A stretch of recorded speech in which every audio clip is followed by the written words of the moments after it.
Recap of Part 1. She was dared to kiss the most serious woman in the bar. That was all it was supposed to be. A dare. A stupid, breathless dare between friends on a night that was meant to be a celebration. Elara Wynn had just landed her first real magazine feature, a freelance photographer from Queens who had spent years shooting on cracked sidewalks and borrowed light, finally getting recognized for something. Her friend Tanisha had dragged her to Blackwater Lounge, one of those Manhattan spots where the chandeliers cost more than Elara's yearly rent, and the silence between conversations carried more weight than the words. Elara didn't belong there. She knew it the moment she knocked over her glass, and the entire room turned to look at her like she'd committed a crime against their atmosphere. But then Tanisha's cousin Deshawn spotted a woman sitting alone at the far end of the bar, still as carved stone, dark suit tailored like armor, hair pulled back without a single strand out of place, and said the name that made every person at the table go quiet. Ravenna Kozlov. She ran half the shipping contracts on the East Coast. She owned people in positions most citizens assumed were untouchable. Nobody approached her. Nobody made eye contact longer than necessary. And Tanisha, grinning with the particular recklessness of someone 2 drinks past careful, dared Elara to kiss her on the cheek. Elara should have said no. She knew she should have said no, but something in her, that stubborn, battered pride that had carried her through years of being dismissed and overlooked, stood her up and walked her across that lounge before her better judgment could catch up. She pressed a soft, brief kiss to Ravenna Kozlov's cheek. The room froze. Ravenna didn't flinch, didn't move, didn't even blink. But something shifted in that woman, something ancient and seismic, because the moment Elara's lips touched her skin, Ravenna smelled something she had not encountered in 24 years. A scent tied to the deepest wound she carried. Her own blood, her own child. Before Elara could process what she had done, Ravenna's men were surrounding the room. Exits sealed, the city locked down in a quiet professional way that most people never see coming until it is already complete.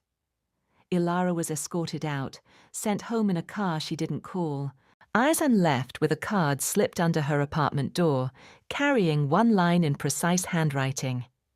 "You're being watched. We're watching them." She didn't sleep. She found photographs she had taken over the past 6 months. The same man appearing in the background, again and again, always watching. And then the lights went out. Someone got inside.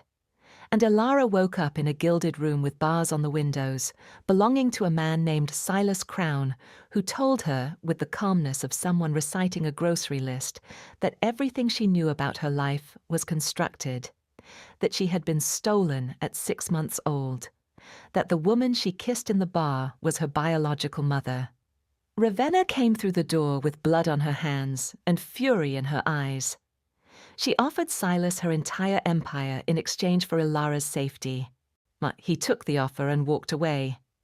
And Elara, who had spent 24 years building an identity from scratch, who had never asked for any of this, who still wasn't sure she believed a single word, took the hand of the most dangerous woman she had ever met, and ran. Chapter 1. She is still holding her hand. That is the first thing Elara notices when her mind comes back online. Not the city blurring past the window, not the smell of gun smoke embedded in the leather seat, not the sound of Malik on the phone in the front seat speaking in clipped, urgent half-sentences. Just the hand. Ravenna Kozlov's hand. Wrapped around hers, warm in a way that does not match the rest of her, the controlled face, the straight spine, the eyes that have not blinked in 3 full minutes. Elara should pull away. She knows she should pull away, where every rational part of her brain is filing paperwork on the matter, citing evidence, building a case. This woman is a crime boss. This woman killed 3 people tonight without raising her voice. This woman walked through a door with blood on her knuckles and looked at Elara like she was the only fixed point in a spinning world. And that look is the most terrifying thing that has happened in an evening full of terrifying things. She does not pull away. The SUV moves fast through Lower Manhattan. No sirens, no visible escort, just the particular silence of professionals who have done this before and know that sound draws attention. Outside, the city does what it always does, glitters, indifferent, or full of people who have no idea that a 24-year-old woman from Queens is sitting in the back of this vehicle, having the architecture of her entire life quietly demolished. Kendra rides in the passenger seat. She hasn't looked back once. Her posture is precise, shoulders square, one hand resting near the door handle. Malik drives. His voice is low and even on the phone, but Elara catches fragments, East Corridor confirmed 20 minutes, and files them away without knowing what to do with them yet. Ravenna stares straight ahead. Her profile in the passing streetlight is sharp. Cheekbones like something carved with intention. A small cut above her left eyebrow that has stopped bleeding but hasn't been touched. She is still wearing the same dark suit from Blackwater Lounge, which feels like 3 lifetimes ago. And there is a faint smear of something rust-colored near her collar that Elara is not ready to look at directly. Hi viewers, kindly tell us where you're watching from and what time it is. Elara tries to pull her hand back. Not forcefully, just a quiet testing withdrawal. The kind you do when you're not sure if the grip is intentional or unconscious. Ravenna's fingers tighten. 1 second, barely a second. The pressure of 4 fingers saying something that the controlled face will not. Then she releases, opens her hand flat against her thigh, says nothing. Elara's chest does something she immediately walls off and refuses to examine. She looks out the window instead, watches a woman walking a dog on a lit sidewalk, completely ordinary, completely outside this moment, and feels the distance between that woman's life and this car like a physical measurement, like something she could put a number to if numbers meant anything right now. Her phone is gone. Silas's people took it. The clean phone Ravenna gave her back at the safe house is in her jacket pocket, a warm rectangle against her ribs. She has not looked at it since the SUV started moving. She looks at it now. The screen lights up. 1 message, unknown number, 7 words and a question mark that lands like a stone through glass. Don't trust her. She knew where you were before the bar. Elara reads it twice, 3 times. The words do not change. She tilts the screen slightly away from Ravenna's sightline, breathes through her nose. That keeps her face still in the way she learned to keep it still in rooms where she was the only person who looked like her. That particular stillness that is not peace, but performance. She does not respond to the message. She does not delete it either. The SUV turns. The city changes texture outside the window, less glass and light, more brick and shadow. Brooklyn settling into itself the way it does after midnight. Quieter but not quiet, alive but not loud. She looks at Ravenna one more time, at the cut above her eye, at the hand now resting flat and still on her thigh, at the woman who walked into a room tonight and traded away an empire. For her. The word sits in her chest like a coal, burning, not warm. She does not know what to do with it. She does not know what to do with any of this. Now, she is a photographer from Queens who shoots abandoned buildings and strangers on subway platforms, and she is sitting in an armored vehicle next to a woman the federal government has files on, and someone just texted her a warning from a number that does not exist in any directory, and she is 24 years old, and her hands have finally stopped shaking, but only because they are too tired to keep going. The SUV slows, stops. Malik says something low to Kendra. She nods once and opens her door. Ravenna turns to Elara for the first time since they left Crowne's building. Looks at her directly. The mask is back, controlled, unreadable, but it sits slightly differently now, like clothing that no longer fits precisely right. She says, "We're here." 2 words. Flat. Final. Elara looks at the building outside the window. A brownstone on a quiet street. Lights on inside. Two men she has never seen before stationed near the entrance in the particular casual way that is not casual at all. She looks back at Ravenna, at the rust-coloured smear near her collar. She wants to ask 100 questions. She asks none of them.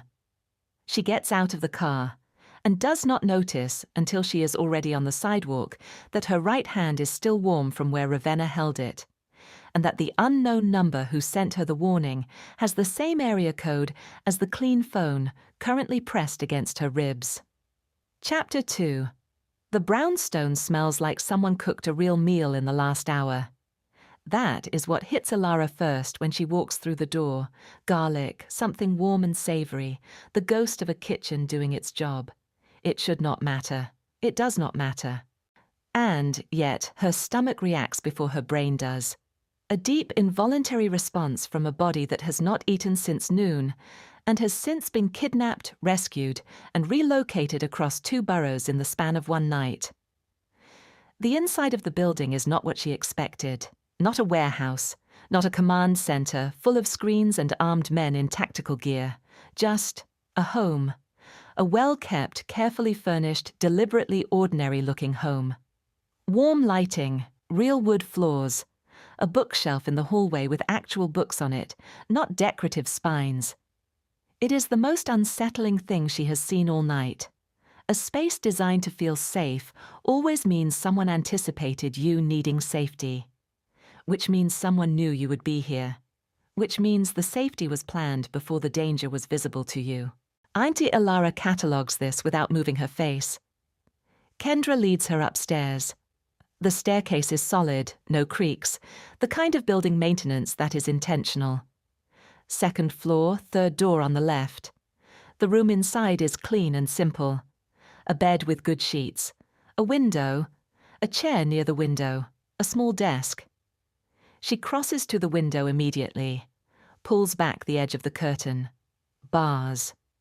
Slender and dark, worked into the frame in a way that looks almost architectural, almost decorative, almost like they could be something else if you didn't know what you were looking at. She lets the curtain fall. Kendra is in the doorway, watching her. Not threatening, just present. The particular presence of someone whose job it is to know where the person they are watching is located at all times. Elara turns around, keeps her voice even. I need to call Tanisha. Kendra nods, leaves. Returns in 40 seconds with a phone, clean, new, still carrying that faint factory smell, and hands it over without comment. Make it short, Kendra says. Don't say where you are.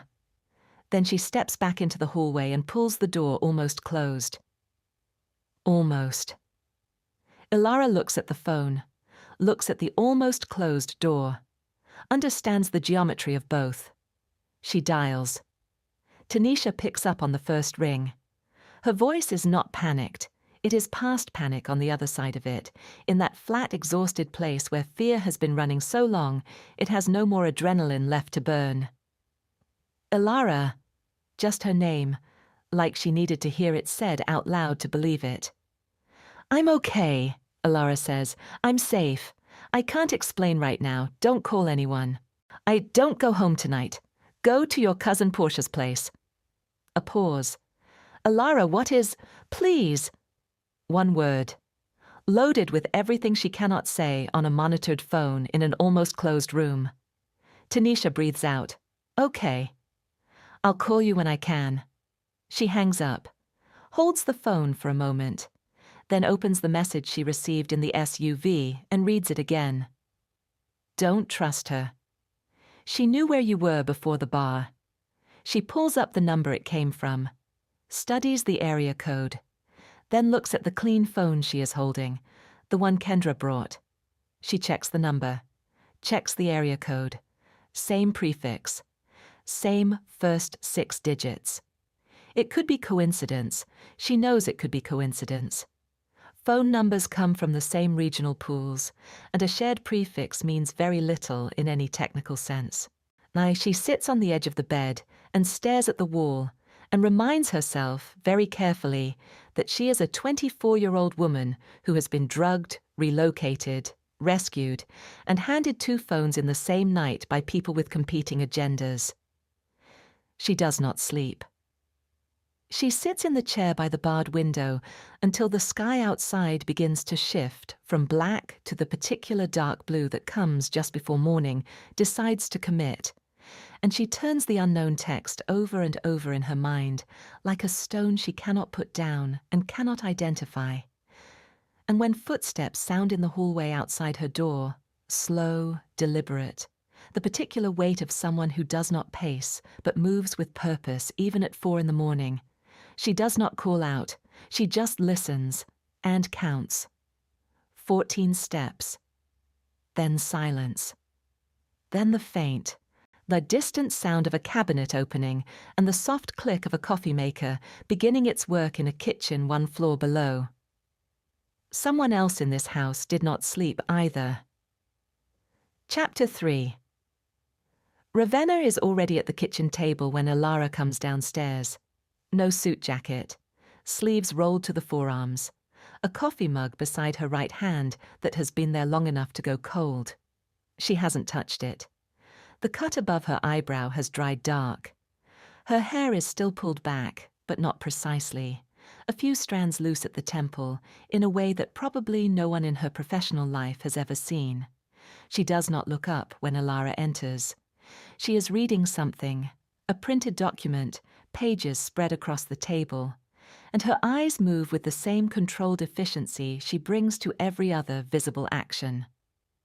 Elara sits down across from her.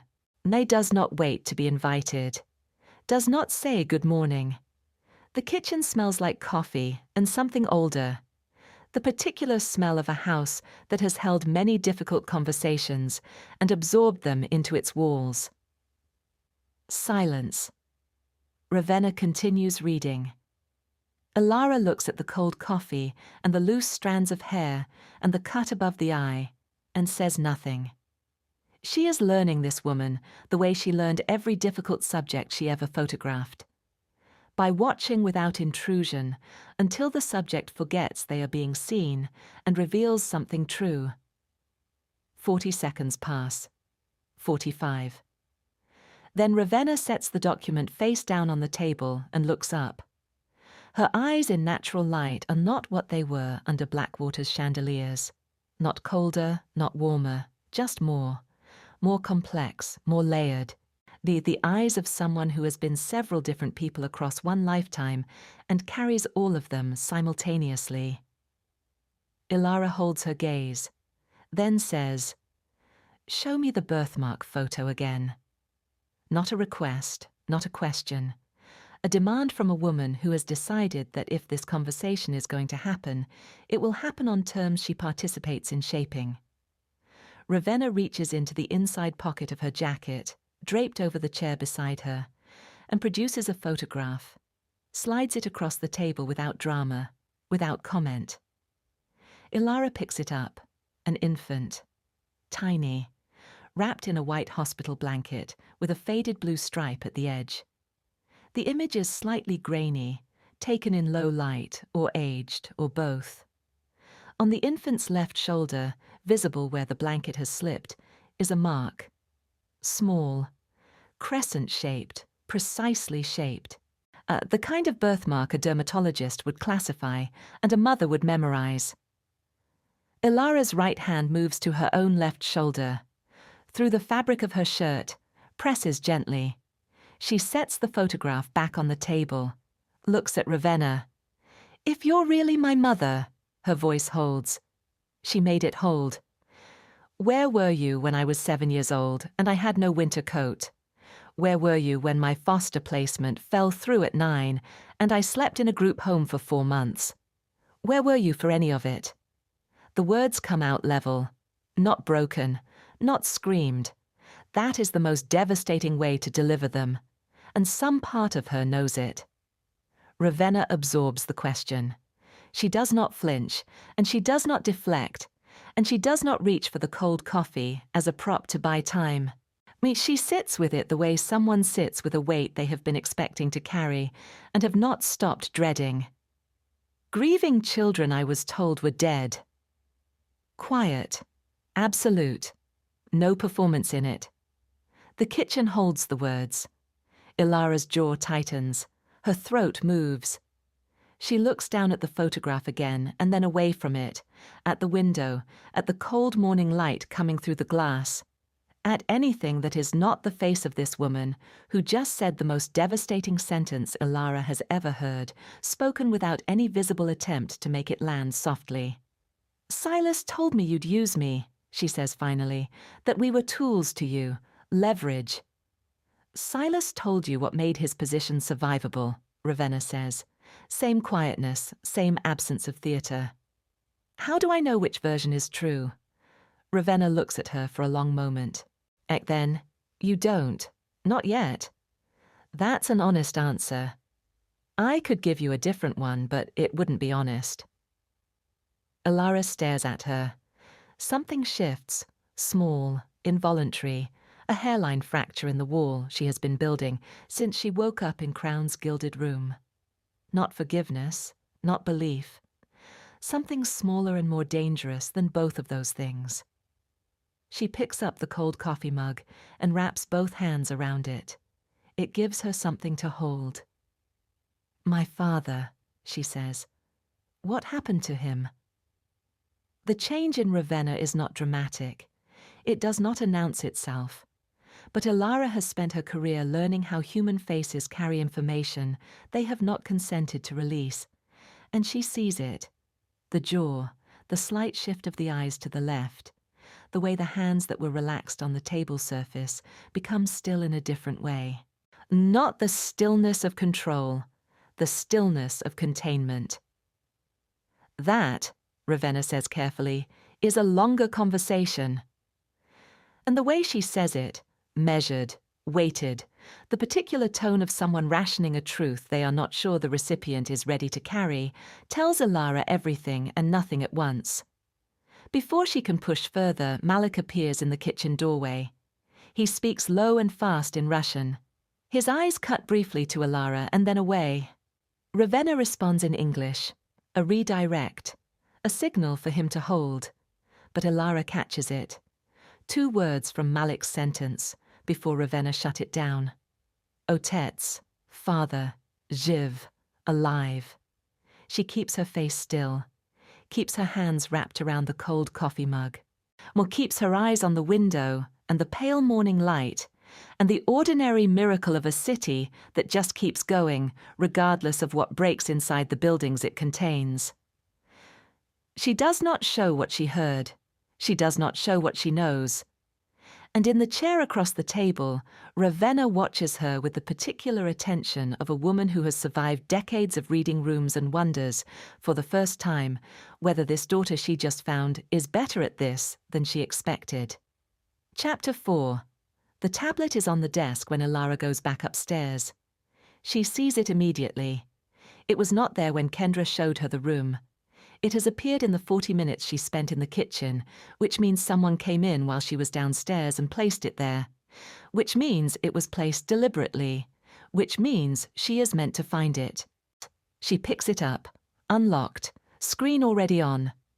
One folder visible, no label, no icon, just a plain grey rectangle on an otherwise empty home screen. She opens it, documents, scanned. Dozens of them, organized by date going back 24 years. Her hands are steady as she begins scrolling. She made them steady. There is a difference. Hospital records first. She recognizes the format. She once did a photo documentary on underfunded maternity wards and learned to read these pages. Date, location, a Brooklyn hospital she knows by name. Attending physician, Dr. Orrin Vance. 3 entries on the same date, same time window, same mother listed on all 3.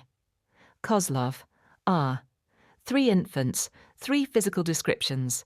The third one, height, weight, where the crescent-shaped mark on the left shoulder matches what she has carried on her own body for 24 years to the millimeter. She sets the tablet down, picks it back up, Keeps reading. Adoption paperwork next. A private agency with a name she does not recognize, incorporated in Delaware, and dissolved 2 years after her placement. The signature on her transfer documents is not Dr. Vance's. It belongs to someone listed only as an administrative liaison, the name partially redacted in the scan. 3 letters visible at the beginning. She photographs the page with the tablet's front camera, saves it to a folder she creates, and labels with a single period. Small, easy to miss.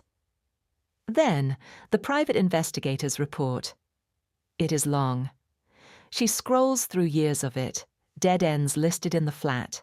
My professional language of someone billing by the hour and finding nothing. A name that surfaces and dissolves.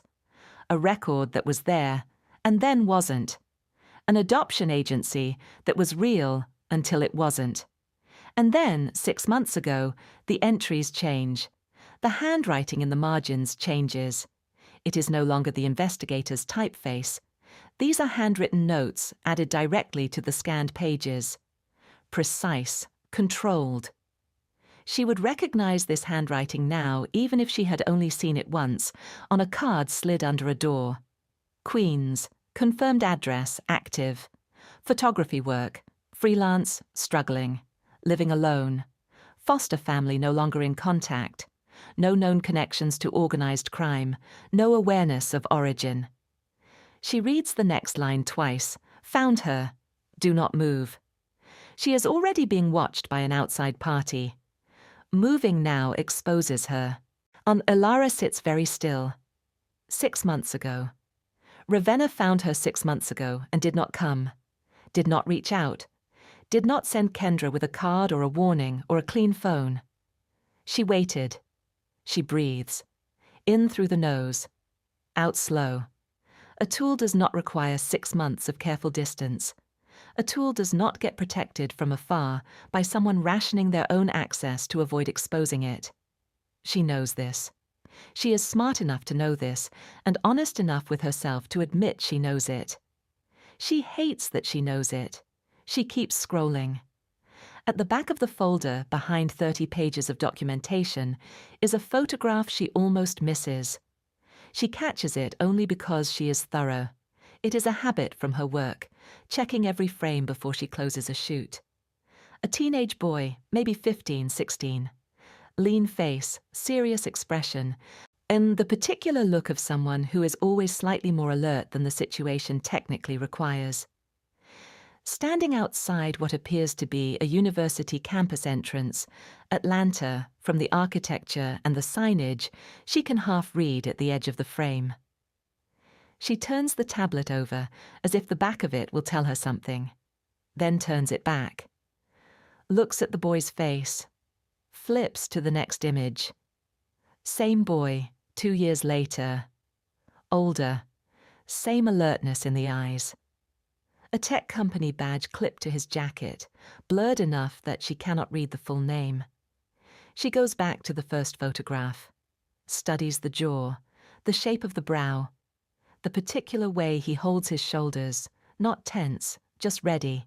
Now, a posture that does not come from military training or deliberate practice, but from a body that learned early to stay prepared for rooms that might shift without warning. She has seen that posture in a mirror. She has seen it 40 minutes ago at a kitchen table. Her breathing changes. She controls it before it gets away from her. 1 slow count to 4. Hold. Release. Written in the margin beneath the photograph, in the same precise handwriting she has now memorized without intending to. Kofi, Atlanta. Still looking for the 3rd. Chapter 5. She walks back downstairs with the tablet. No hesitation in her step. No rehearsal in her head of what to say or how to position it. She tried to outthink this once already in Silas Crowne's gilded guest room, and it cost her nothing she wasn't already losing. Direct is faster. Direct leaves less room for being managed. Ravenna is still at the kitchen table. The document she was reading is gone. The cold coffee is gone too. She has a new cup now, fresh, steam still rising. and she is looking at the door as if she heard Elara on the stairs and has been waiting for the last 15 seconds. Elara puts the tablet on the table between them, points to the photograph of the teenage boy. Who is he? Ravenna looks at the photograph. Something moves through her face. Not grief, not quite, but the thing that lives in the same neighborhood as grief and is just as old. Her eyes stay on it for 2 full seconds before she answers. Your brother. The word lands differently than Elara expects. She expected resistance in herself, the same wall that went up when Ravenna said daughter in Crowne's building. But brother does something else. It does not hit the wall. It goes around it. Her legs decide the conversation for her. She sits down. His name is Kofi, Ravenna says. She does not wait to be asked. She has been holding this information for a long time, and there is a particular exhaustion that comes with holding something that belongs to someone else. Kofi Reeves, 24. He works in tech in Atlanta. I found him 14 months ago. And you didn't go to him either. He was being watched. Same outside surveillance that was on you. Moving on him would have exposed you both. I had to wait until I understood who was watching and why. Elara looks at the photograph of the boy she has never met, who shares her blood and her bone structure, and apparently her habit of standing in doorways like the room might need to be exited quickly. And the third? She says. Ravenna is quiet. That silence is not the careful silence of someone choosing words. It is the silence of someone sitting with a wound they have not found the bottom of yet. I don't know, she says. The third record was the most completely destroyed. Dr. Vance, the doctor who falsified the death certificates, he was the only person who had the full placement file, and he died before. A pause. He left a message, 2 names, yours and Kofi's. The third line was incomplete.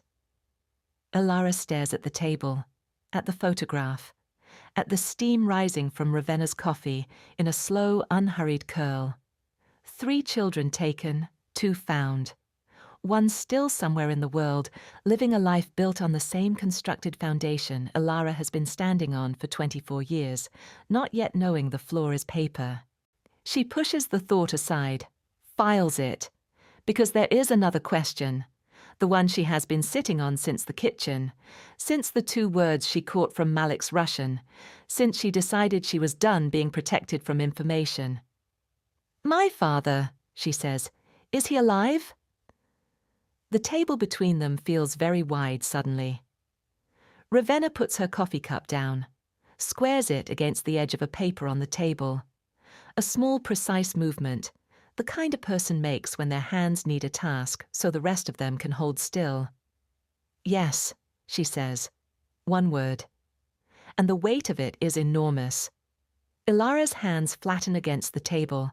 She feels the grain of the wood under her palms, solid, real, a surface that is not moving, even though the room is tilting. Where? That is what I'm still working to confirm. And when I tell you what I know about him, about what happened, I need you to understand that it changes the shape of everything. Not just what Silas did. Everything. Tell me, Ravenna's phone rings. Not the professional, neutral tone of the device she used at Crowne's building. A different phone, smaller, older, pulled from an inside pocket Elara has not seen her reach into before. She looks at the screen. Her expression does not shift, but her hand does. Her hand, resting on the table, goes still in a way that is different from every other stillness Elara has observed in her. Not control, not containment, recognition. She stands, moves to the window, does not answer the call, watches it ring. It stops. 4 seconds of silence. It rings again. This time she answers, says nothing, listens. Then to the glass, to the pale morning outside. We need to move. Someone just photographed this building. She turns from the window. And in the half-second before the mask fully reassembles itself, Elara sees it, not fear, but something adjacent. The specific look of a woman who has spent years preparing for a particular enemy and has just received information suggesting that enemy has an enemy of its own. "Get your bag," Ravenna says. "We have 4 minutes." Elara stands, moves toward the stairs, and does not ask the question she is now carrying alone, locked behind her back teeth, where Ravenna cannot hear it yet.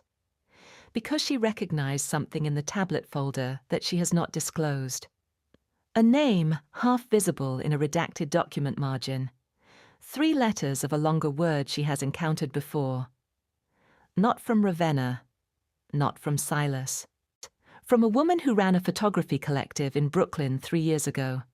A woman who said the name in passing, without explanation, like a key dropped into a conversation it didn't belong in.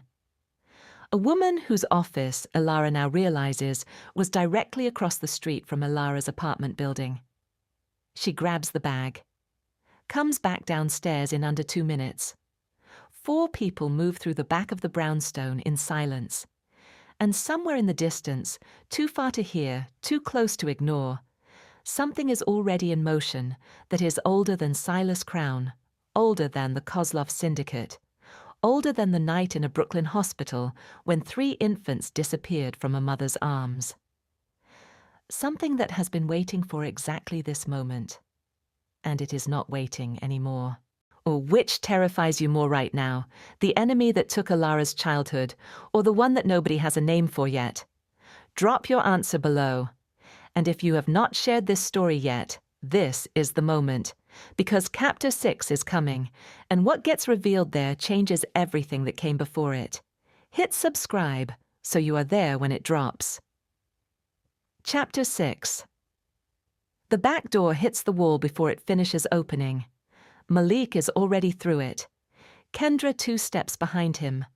Ravenna moves with her hand on Elara's wrist, not gripping, not pulling, just present. A point of contact that says stay with me without using any words that could be argued with. The alley behind the brownstone is narrow and smells like cold concrete and last night's rain. A single bulb above the exit door throws a circle of yellow light that ends abruptly at the edges. Beyond it, shadow. Ravenna moves them through the shadow without hesitating. She knows this alley. She has walked it before. She has walked every exit of every building she has ever used, because the woman who does not know her exits does not stay alive long enough to regret it. A second vehicle is waiting at the far end. Black. Unremarkable. Engine already running, exhaust curling white in the cold morning air. Elara moves. Her body has made a decision, her mind is still auditing. Ravenna goes to the back of the brownstone first, 30 seconds no more, and returns with a go-bag. She unzips it as she walks, checks the contents with the practiced speed of someone who has done this enough times that her hands know the inventory without looking. She pulls out a smaller bag, grey, nondescript, and holds it out. Elara takes it. Inside, cash in a rubber-banded stack. A clean ID with her photograph on it. A photograph she does not remember taking, which means someone took it without her knowledge, which is a thought she puts in a box and closes the lid on firmly, because right now is not the time. A burner phone. And at the bottom, pressed flat against the lining, a photograph. Her. Infant. The same image from the hospital record, but this is a physical print, not a scan. The edges are worn soft from handling. The back has no writing on it, just the particular texture of something that has been picked up and put down thousands of times by hands that needed to hold it and had nothing else. She looks up. Ravenna is already moving toward the vehicle, not watching to see if Elara followed, not checking, just moving, with the trust, or the discipline, of someone who has made their offer and will not repeat it. One of the perimeter guards appears at the alley entrance, calls something low to Malik. Malik's head comes up. His hand goes to his jacket. Side street, he says to Ravenna, 2 on foot, moving this direction. Ravenna does not break stride. How long? 90 seconds. She reaches the vehicle, pulls the rear door open, and stops, turns. Her hand is open at her side, palm out, fingers loose, not reaching, not commanding. An open hand in the dark of a Brooklyn alley at 5 a.m, offered to a woman who has every rational reason to refuse it and is standing 6 feet away holding a worn photograph of herself as an infant. It is the most honest thing Elara has seen her do. She crosses the 6 feet. She takes the hand. They get in the vehicle. The door shuts. Malik pulls out before Kendra has fully settled, and the black car slides into the empty street, with no sound beyond the low engine note and the soft percussion of the city waking up around them. Elara sits back. Her right hand is warm again. She does not look at the worn photograph again until they are 3 blocks away. Then she turns it over one more time, looks at the softened edges, thinks about hands picking this up and putting it down across 24 years of not knowing where to go looking. She puts it back in the bag, looks out the window. Then Kendra, from the front seat, passes something back to Ravenna. A printed photograph, taken in the last hour from the brownstone's exterior surveillance. A figure on the sidewalk across the street. Professional camera, deliberate positioning. Might someone who wanted the photograph taken and wanted it found. Ravenna studies it. Her face gives nothing. She passes it to Malik. They exchange a look that carries a full conversation in under 2 seconds. She does not pass it to Elara, but Elara was already looking when it traveled between the front seats. Half a second of visibility, a partial image, enough. The figure in the photograph is not one of Silas Crowne's people. She has memorized every face she glimpsed in that building, Marcus, Tanya, Rochelle, the guards in the hallways. This person is none of them. She does not know whose they are, and from the way Ravenna is holding the armrest with 4 fingers pressed into the leather like she is trying to leave a mark in it, neither does Ravenna. Chapter 7. The warehouse has no warmth in it. That is the first thing Elara registers when they walk inside. Not cold exactly, just the specific absence of warmth that comes from a space that has never been asked to be comfortable. Exposed ceiling, concrete floor, work tables covered in maps and laptops, and printed documents organized with the kind of precision that comes from doing this for a long time in rooms that look exactly like this one. 6 people already working when they arrive. Nobody stops. Nobody looks up for more than a second. Whatever question they had about who Elara is, someone has already answered it. She is given a chair in the corner and a bottle of water and absolutely nothing else to do. She sits, drinks, watches. This is what she is good at. This is the whole job of photography, learning to disappear inside a room until the room forgets you are in it and starts behaving like itself. She has done it in emergency rooms and on protest lines and in the back of churches during funerals of people she didn't know. She knows how to be still without being absent. She watches Ravenna work. It is not what she expected.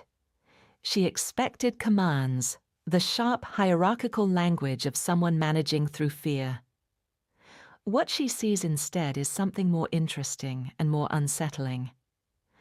Ravenna moves through the room like a current. She stops at one table, asks a question in a voice too low to carry to the corner, listens to the answer, makes a decision in the pause that follows, and moves on.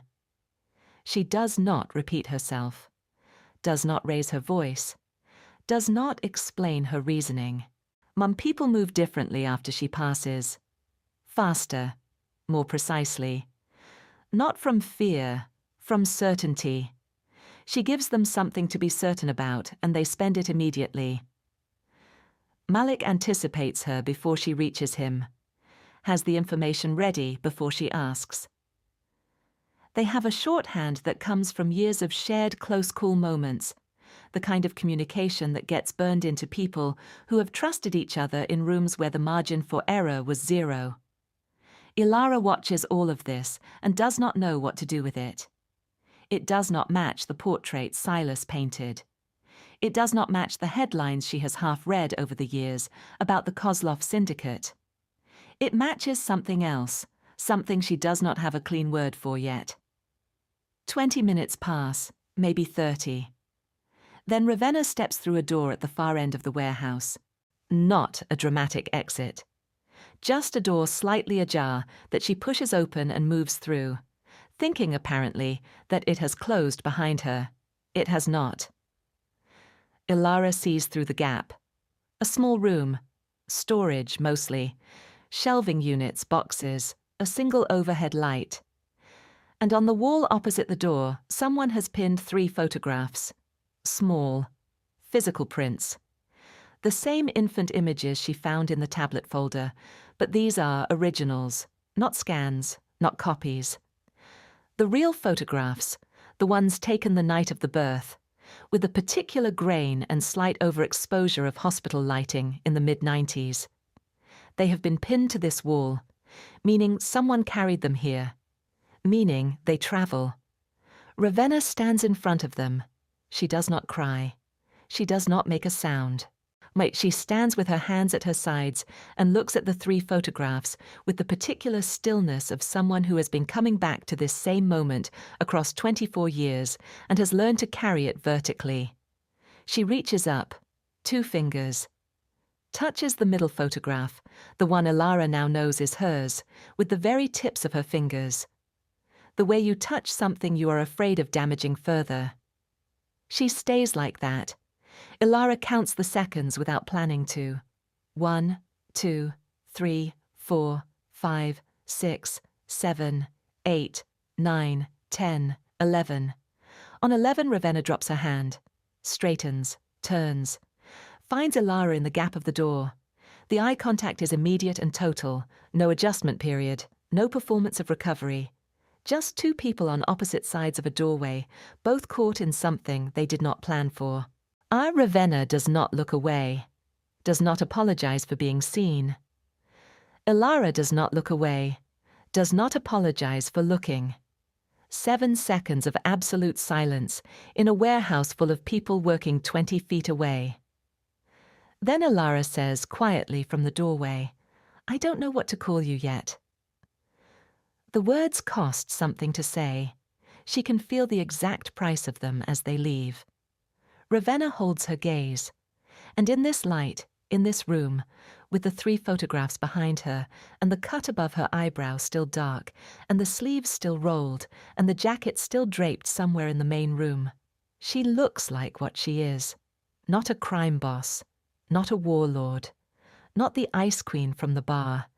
A woman who lost 3 children and got one back 12 hours ago, and does not know yet if that child will stay. "You don't have to know yet," she says. The door swings half an inch wider with a draft from somewhere. And then Malik's voice from the main room, not raised but carrying, "Boss, you need to see this." Ravenna's eyes hold Elara's for 1 more second. Then she moves. Malik is at the central table when they reach him. His face has a quality Elara has not seen on it before. Not fear, but the particular expression of someone who has just looked at information that recalibrated something they thought they understood. He has a name. The photographer outside the brownstone, traced now. He lays the printed intelligence sheet on the table. Ravenna reads it once, goes very still. "How old is this organization?" she asks. Malik's jaw sets. "Our earliest reference puts them active 40 years ago, possibly longer." The warehouse continues its work around them. Keyboards, low voices. The particular ambient sound of people doing urgent things, calmly. Ravenna says nothing for a long time. 40 years ago, Silas Crowne was a teenager. Chapter 8. Ravenna closes the door to the small back room and does not turn the light on. She stands in the dark with the intelligence sheet in her hand and lets herself do the one thing she never does in front of anyone. She stops. Fully. The way a machine stops when the power cuts. No motion, no processing visible on the surface. Just stillness so complete it would frighten anyone who saw it. 40 years. She turns the number over, examines it from every angle, the way she examines every threat, looking for the weakness in it, the place where it can be pressured or leveraged or redirected. But 40 years does not have a weakness she can find in 60 seconds of dark silence. And she knows one thing about organizations that old. They do not make mistakes. They do not act without complete information. They do not photograph a safe house to signal aggression. They photograph it to signal knowledge. To say, we have always known where you are. We are choosing right now to let you know that. Which means every step she has taken since Blackwater Lounge has been inside a perimeter they drew. Her hands do not shake. She does not allow that. But her chest, in the dark where nobody can measure it, contracts around something cold and specific. She has a private file, not on any network Malik can access. Not backed up anywhere but the inside of the go bag that has not left her body in 4 years. She pulls it out now, a physical folder, thin. The pages handled so many times the corners have gone soft. Inside, a photograph of a man she was told abandoned her. A man she was told, years later, by a source she burned 3 favors to access, did not leave voluntarily. A man who was taken, quietly, cleanly, the way things are taken by people who do not want the taking noticed, 6 weeks after the children disappeared. She found that information 9 years ago. She has been tracing it since. The trail goes cold at a particular border crossing, then reappears 18 months later in a financial record connected to a shell company, connected to a holding entity, connected to 3 other holding entities, at the end of which is a name that belongs to no person and every person, the kind of organizational name that is designed to absorb attention and release nothing. 3 letters at the beginning. That the same 3 letters that appear in the partially redacted document from the adoption agency file. She has known this for 4 years. She has told no one. Because telling someone changes what you can do with the information, and she is not ready to move on it yet. She is not ready because moving requires certainty, and certainty requires the one piece she has not been able to confirm, the identity of the person at the center of the organization. Not a name, a face, a verifiable, living, locatable face. She thinks of Elara in the main room, of the way she sat in the corner and watched everything without moving, of the way she caught the 2 Russian words from Malik's sentence and filed them behind a still face, of the question she asked at the kitchen table, "Where were you when I had no winter coat?" delivered level and straight and without a single gram of performance. She thinks of what Elara has not said, because she has been watching her daughter for 12 hours now, and she can see the seams, the moments where Elara's eyes go slightly inward, processing something private. There have been 3 of those moments. One in the SUV, one at the kitchen table when Malik spoke, one when the go-bag photograph was passed between the front seats, and Elara got half a second of visibility, and then looked out the window with her jaw set in a way that meant she was choosing not to react. Something in that folder triggered a recognition Elara has not disclosed. That Ravenna knows this the way she knows most things, not from evidence, but from the particular quality of a person's silence. She puts the file back in the go-bag, zips it, adjusts the strap. She picks up the second phone, the one only 4 people in the world have the number for, the one she uses only from locations she is absolutely certain are clean. She has not used it from a safe house in 3 years. She uses it now. Because clean no longer means what it did yesterday. It rings twice. A voice answers, old, careful, unhurried. An accent she places immediately. a person she has not spoken to in 14 months. She says, "They've surfaced. It's time." A pause. The careful pause of someone who has been waiting for this call and is not going to waste it on a hasty response.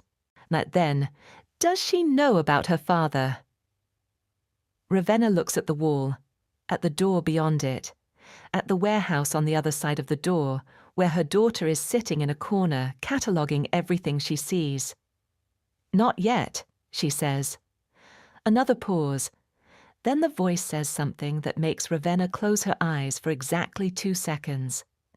"Then you need to tell her before they do." The call ends. She stands in the dark for 3 more seconds. Then she opens the door and walks back into the light. Chapter 9. Elara is not sitting in the corner when Ravenna returns. She is standing at the central table. Not aggressively. She has not moved anyone aside or demanded space. She has simply migrated from the chair to the table in the way that people migrate when they have decided to stop being observers and have questions that require a surface to work on. She has the tablet open. The folder with the documents. A legal pad she found somewhere with 3 lines of notes on it in her own handwriting.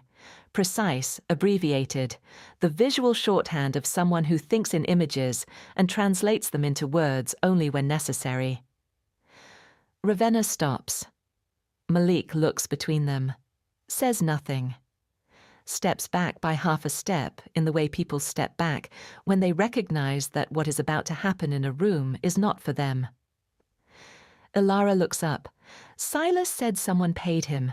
You've been tracking this for years. You've been inside his operation long enough to know his financials. You never found the source?" No preamble, no softening. My Ravenna crosses to the table. Looks at the notes on the legal pad without touching it. "I had a partial name, an organizational reference, not a person." "Show me." The room does not go quiet. The people in it are professionals and they continue their work, but the quality of the air in the vicinity of the central table changes. Tightens. Ravenna studies her for a moment. This is the calculation Elara clocked at the kitchen table, now running again. How much? How soon? How ready? And Elara is done waiting for the output of that calculation to favor her. "I am 24 years old," she says, quietly, completely level. "Someone built a false life around me before I could form a memory. I have been living inside a lie for 24 years, and I have been awake for..." She checks the clock on the tablet. 31 hours. "I am not fragile. I am not in shock. And I am done being given information on a schedule that someone else designed for my comfort." The room has not gone quiet, but 3 people have stopped typing. Ravenna looks at her, and something in the long assessing look shifts, not softens, not quite, but changes quality. The recognition Elara noticed in the side room with the photographs. The realization that the daughter she found is not the frightened Omega from the lounge who knocked over her glass and flushed red with shame. She reaches into the go bag. She puts the private file on the table. Elara opens it, reads without rushing. Her face is still in the way it was, still at the kitchen table, but Ravenna is close enough now to see the small things the distance hid, the slight tension at the corner of her eye, the way her breathing slows and deepens when she is processing something significant. She stops on the organizational name, the 3 visible letters from the redacted document. She reads them twice. Her breathing does something. She looks up. "Where did you first see this name?" "A financial record, 9 years ago. Buried 6 layers deep in a shell company structure, connected to the adoption agency." Elara looks back at the page. Then she sets it down, slowly, and puts both palms flat on the table on either side of it. The posture of someone making sure the surface beneath them is real. "I've seen it before," she says, "not in a document. Out loud, 3 years ago. a woman who ran a photography collective in Brooklyn. She said it once in passing, like it slipped out. Like it was a reference she assumed I'd understand. Ravenna goes very still. She never explained it, Elara continues. I didn't ask. I was 21 and focused on getting my work seen, and it meant nothing to me then. A pause. Her office was directly across the street from my apartment building. The two women look at each other across the private file and the legal pad, and 31 hours of demolished certainties. Her name, Ravenna says. Zuri Adebayo, Elara says. She relocated to DC about 18 months ago. Closed the collective without explanation. 18 months ago, the same timeline as Ravenna's trail going cold at the border crossing. The same timeline as the shell company going dormant. Malik, who has been standing 6 feet away, writes the name down without being asked. Elara's burner phone buzzes on the table. She picks it up, looks at the screen, a photograph. Tanisha, outside a coffee shop, taken from distance with a professional lens. Unhurried, deliberate. The timestamp reads 40 minutes ago. Below the photograph, one line of text, tell the Ice Queen we say hello. And remind her we found all three before she found one. She turns the phone so Ravenna can see the screen. The room temperature does not change, but the air in it does. Chapter 10. Ravenna reads the message once, does not read it again. She puts the phone face down on the table with a care that is more controlled than gentle, and for 3 full seconds she does not move, and does not speak, and does not give the room anything to read from her face. Then she says to Malik, Tanisha Okafor, Elara's friend. I want her out of that coffee shop, and in a vehicle in the next 8 minutes. Malik is already on his phone before the sentence finishes. They're not hiding, Kendra says from across the room. She is looking at the photograph on Elara's phone, which someone has put on the main screen. Professional lens, clean angle, no attempt at concealment. They wanted us to find this. I know, Ravenna says. That means they wanted us to know they have access to people we care about. I know, Ravenna says again. Same tone, same flatness. The particular flatness of someone who is not failing to feel something, who is feeling it completely and choosing, with tremendous precision, not to spend it here. Elara is standing at the table. Her hands are steady. Her face is doing the thing it does, the trained stillness, i.e. the performance of composure over a machinery of feeling. But her eyes have a quality Ravenna has not seen in them before. Not fear, not shock. Something more focused than both.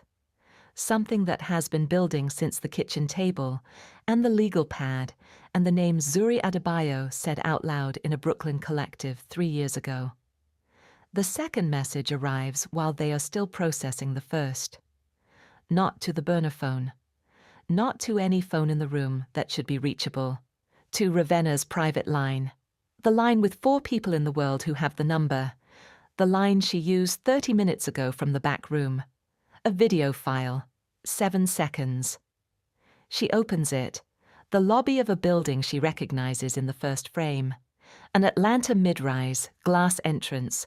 The specific architecture of a building she has stood outside of 14 months ago in the dark. Watching a young man with her bone structure walk to his mailbox and back, without knowing she was there. The timestamp. 40 minutes ago. Running concurrent with Tanisha's photograph. Kofi Reeves walks through the lobby, unhurried, reaches the center of the frame, stops. He looks directly at the camera, not the reflexive glance of someone who noticed a lens. A direct, deliberate look. The look of someone who was told where the camera was and instructed to meet it. He holds up a piece of paper. 3 words. Written in handwriting Elara does not recognize. Ravenna does. She recognizes it the way you recognize your own voice on a recording, with the particular discomfort of encountering something deeply familiar in a context that makes it wrong.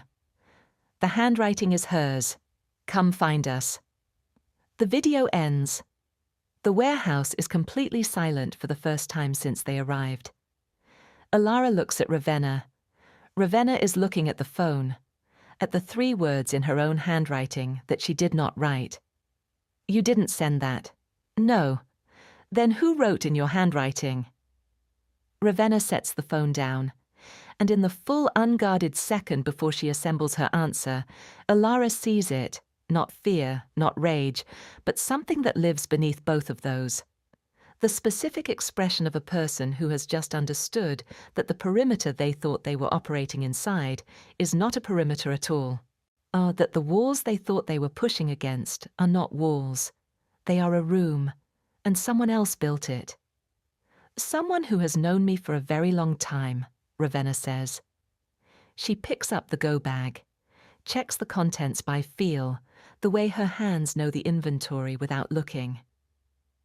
Everything I told you about Silas Crowne, the reach, the resources, the danger, set it aside. Elara straightens. What? Silas is a single chapter in a much longer story. What photographed that building? What sent that video? What has been inside this operation long enough to replicate my handwriting and access my private line? Ravenna stops, looks at Elara directly. That is the story. That is what we are actually inside. The warehouse has come back to life around them. Malik on 2 phones, Kendra coordinating on a laptop, 3 other people pulling up maps of Atlanta. Everyone moving with the compressed urgency of a team that has just had its threat assessment completely rewritten. Elara looks at the map of Atlanta on the nearest screen. At the building lobby. At the space where her brother, a person she has never spoken to, a person she shares blood and bone structure with, stood and looked at a camera and held up words that were not an invitation. They were a location marker. We have him. Come here. On our terms. Then we go to Atlanta, Elara says. It is not a question. It is not a request. It comes out of her the way the question at the central table came out, from the place that has stopped waiting to be told what to do. Ravenna looks at her. In the full light of the warehouse, with Malik's voice on the phone behind her, and Kendra's keyboard clicking, and the particular noise of a war room getting itself ready.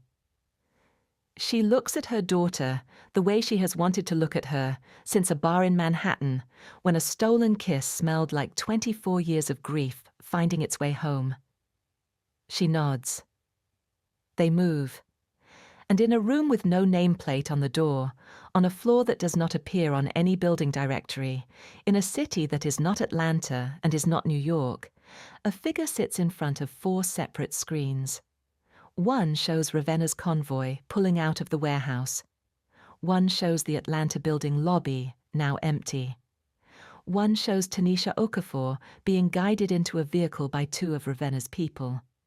The 4th screen shows a location that would stop Elara's breath completely if she could see it. A place she has been inside hundreds of times. A place that is supposed to be ordinary and safe, and hers. Her dark room, in Queens. Someone is inside it right now, moving carefully through the space, not taking anything, not destroying anything, leaving something. The figure watches all 4 screens with the unhurried attention of someone who has been running this particular sequence for a very long time and is entirely comfortable with how it ends. Then they speak, to no one visible, in a voice that is low and precise, and carries no urgency whatsoever, because urgency belongs to people who are not certain of the outcome. She found 2. Let's see if the 3rd finds her. The screens keep running. The convoy moves through the city. And the thing that has been waiting, older than Silas Crowne, older than the Kozlov Syndicate, older than a night in a Brooklyn hospital when 3 infants disappeared from a mother's arms, continues to wait. Because it is very good at that. It has had 40 years of practice. Someone has been inside her darkroom. Someone who knew exactly where it was, exactly when she would not be there, and exactly what to leave behind. The 3rd sibling is still out there. And they are closer to the center of this than anyone knows. Part 3 is coming, and when it drops, nothing about this story will look the same. If this story has been living in your chest since Part 1, share it right now. With one person, with your whole timeline, with anyone who loves a story that does not let go. Hit subscribe and turn on notifications so you are in the room the moment Part 3 arrives. Now drop a comment below and tell us, who do you think Zuri Adebayo really is, and what was left inside that dark room? Your thoughts inspire this story and the people watching alongside you. We will see you in Part 3.